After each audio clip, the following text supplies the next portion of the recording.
Howdy all, this is Shane and we're going to take a look at my new 2-rock amplifier, which is right here. Now on the demo that I've uploaded just the other day with my Strat, you didn't get to see the box. I'm going to give you an overview of what's going on here, as well as all the control panels and also the back of the head and the back of the box as well. So let's check it out. Now the head's pretty stock in terms of controls. We've got a treble, mid and bass EQ system here, and if we pull the treble pot out, it makes it that little bit brighter. Now the cool thing about this treble pot is if it's all the way up, you're not actually adding any active EQ. It's basically allowing the tone of the instrument to come through. And when you pull this out, that's when it becomes brighter again. So that's kind of cool. We have a mid control and bass control. We have a gain and a master, so it's only one channel, so however you set these, that's what you get. Ascend and return on the reverb. One basically controls the amount of reverb plus how long it sort of lingers around, which is pretty cool. And we also have a contour. At 12 o'clock is equal unity, and if you turn it this way, you'll find it will get a little bit more fendery, and this way it will take the tops out. So adding more tops kind of and sweeping out the tops that way. This is the 22-watt head. It is really, really loud. I've got a whole bunch of different amplifiers and have had a whole bunch of different amplifiers. And the fact that this is so small and so loud says a lot for hand-wired amps. I've now got a new appreciation for that. I never really quite understood what the difference was until play testing this thing in the shop, and it was awesome. And over here we have our on and standby switch. So the power button's on the back and standby function is on the front, which is a great idea. Why don't more amps actually have it like that? Light over here. Now on the top we have a really nice leather carrying handle.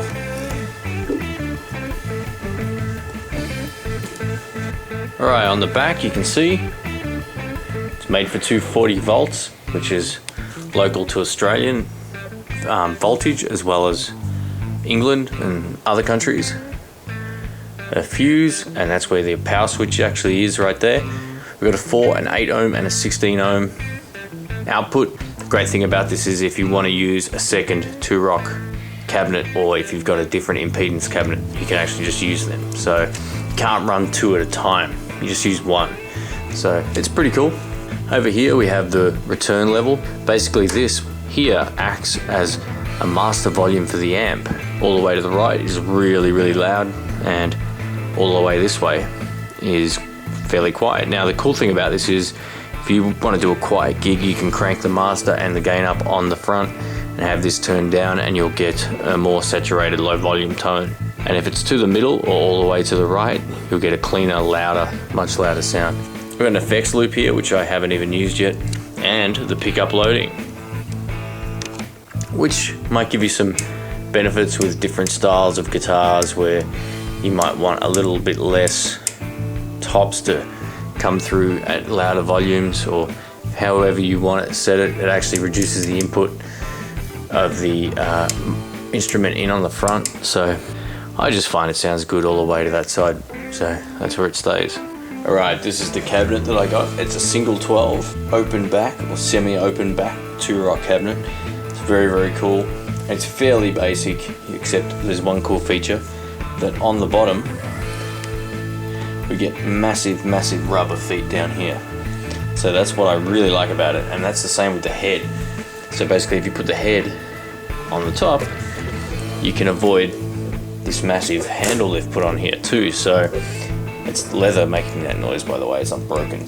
And yeah, it's fine over that. Now this cabinet is fairly heavy, but it's not quite as heavy as say like a deluxe reverb or anything like that, or a PV Delta Blues. It's actually lighter than both. But in terms of a single 12 cabinet, it is quite a bit heavy.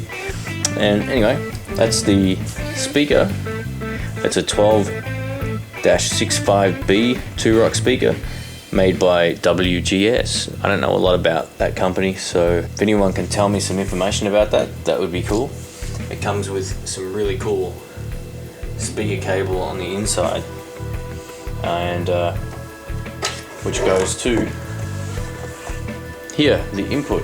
Now if you want to hear this, I have loaded up a video already with close microphones and room microphones, so check out my channel. I've got 700 and something videos up there now, and there's lots and lots of good stuff. And the other cool thing about this I want to note is the speaker box. It just sounds phenomenal. It sounds as big as most 212 or larger cabinets, and it's gonna sound great with the little Greta, which I also have, and I've already just play tested this, and it sounds wild through this 2-rock cab. It really sounds good, so I'm going to do a demo of that soon too. But so I kind of feel like this is the amp I've been waiting many years to buy. I've bought 20 or 30 amps, I reckon, over the years, and nothing has ever come close to how this sounded. And what I also did, Rick and I took amps that we currently owned in with us just to see if this really was more hype or whether it was great. And wow, it left our amps for dead. It was kind of depressing and awesome at the same time. So yeah, if you want to have a chat, I'm on Facebook at facebook.com/intheblues. Thanks for watching, give it a thumbs up, and check out my channel for plenty of demos. So cheers.